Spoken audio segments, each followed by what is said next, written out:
ব্যবসা আছে বলে খেতে পাই, বাণিজ্য আছে বলে খেতে পাই। জোরে বলুন তো রিজিকের মালিক কে? জোরে বলুন কে? আল্লাহ পাক বলেন ওয়ামা মিন দাব্বাতিন ফিল আরদি ইল্লা আলাল্লাহি রিজকুহা। কোরআন শরীফটা খুলুন, পারা নম্বর 12, সূরার নাম সূরা হুদ, আয়াত নম্বর 6, পৃষ্ঠা নম্বর 1, লাইন নম্বর 1। আল্লাহ পাক বলেন ওয়ামা মিন দাব্বাতিন ফিল আরদি ইল্লা আলাল্লাহি রিজকুহা। এই পৃথিবীতে এমন কোন সৃষ্টিজীবী নেই যাদের রিজিকের দায়িত্ব স্বয়ং আমি আল্লাহ নিজের হাতে গ্রহণ করি নাই। রিজিকের দায়িত্ব তার কার হাতে? আল্লাহর হাতে। সর্বহালতে ভরসা করবে মুসলমানরা ঈমানের উপরে, আল্লাহর উপরে, আল্লাহর উপরে ভরসা করবে।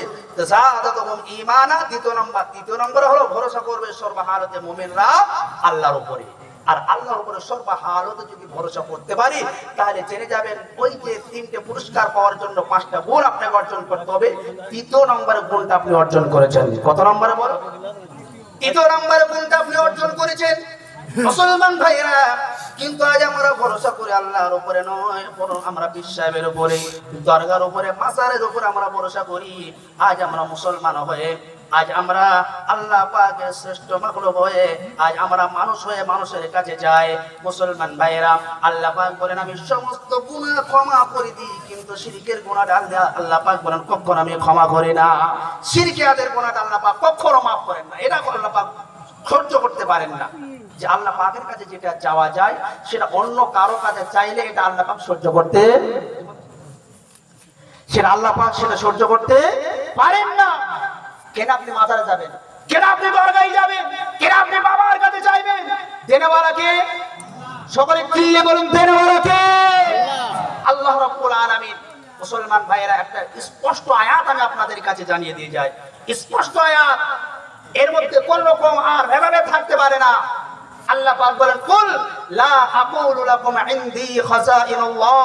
কুল, আল্লাহ পাক নবীকে ইশারা করে বলতেছেন, নবীকে সম্বোধন করে বলতেছেন কুল লা আকুলু লাকুম ইনদি খাযাইনুল্লাহ। নবী তুমি বলো দুনিয়ার কোন খাজানার চাবিকাঠি আমি নবীর কাছে নাই। এর থেকে স্পষ্ট কথা হতে পারে?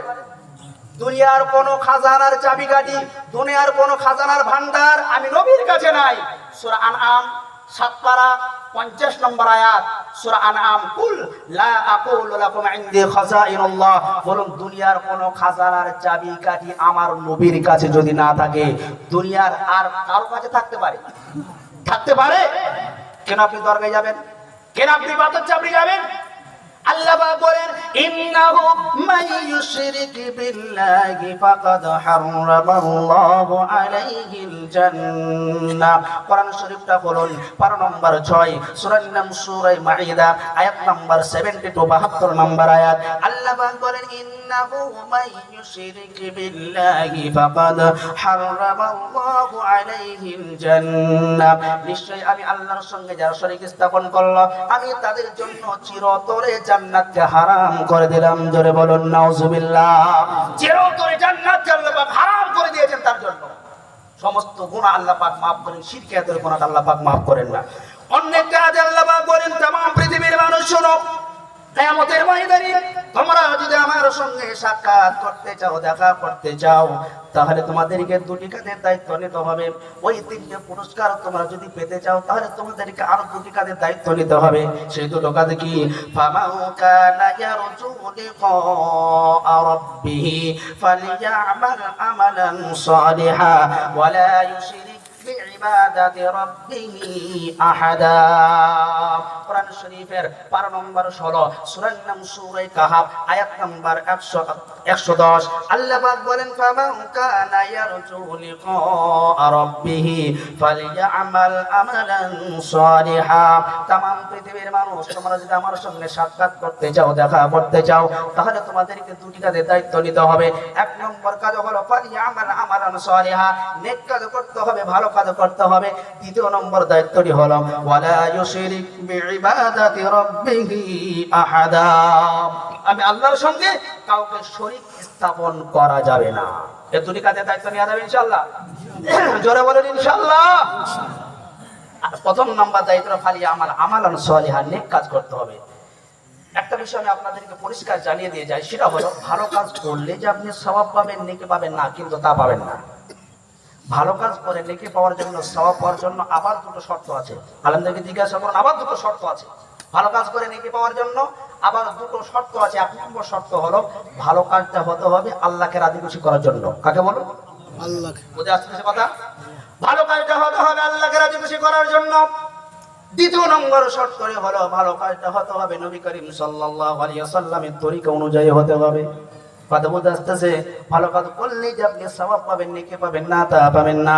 মুসলমান ভাইরা, মনে করুন আপনারা যে জলসা কায়েম করেছেন, জলসা দিয়েছেন, আপনাদের মনে যদি নিয়ত থাকে লোককে দেখালাম, লোক অনেক বলবে বিরাট বিরাট বক্তা ছিল, ভালো আলোচনা হয়েছে, অনেক মানুষ হয়েছিল, মানুষ আমাদেরকে প্রশংসা করবে, মানুষ আমাদেরকে ভালো বলবে, এই যদি মনের নিয়ত হয়, মনে রাখবেন লবঢঙ্গ কোনো সওয়াব পাবেন না। পাবেন বলুন?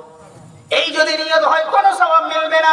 এই জলসা যদি আল্লাহকে রাজি খুশি করার জন্য হয়, এই মাহফিল যদি আল্লাহকে রাজি খুশি করার জন্য হয়, আর এটা নবী সাল্লাল্লাহু আলাইহি ওয়াসাল্লামের তরিকা অনুযায়ী যদি হয়, তাহলে আল্লাহ পাক বলেন তবে তোমরা সওয়াব পাবে। ফালিয়া আমাল আমালান সালিহা। আর দ্বিতীয় নম্বর শর্তটি হলো ওয়ালা ইউশরিক বিইবাদাতি রাব্বিহি আহাদা। আমি আল্লাহর সঙ্গে কাউকে শরীক স্থাপন করা যাবে না। কিন্তু আমরা শিরক করি, কথার মাধ্যম দিয়ে আমাদের শিরক হয়ে যায়, ব্যবহারের মাধ্যম দিয়ে আমাদের শিরক হয়ে যায়। কেমন? আমরা অনেক সময় বলে থাকি তুই যদি না থাকতে আজ আমি মরেই যেতাম।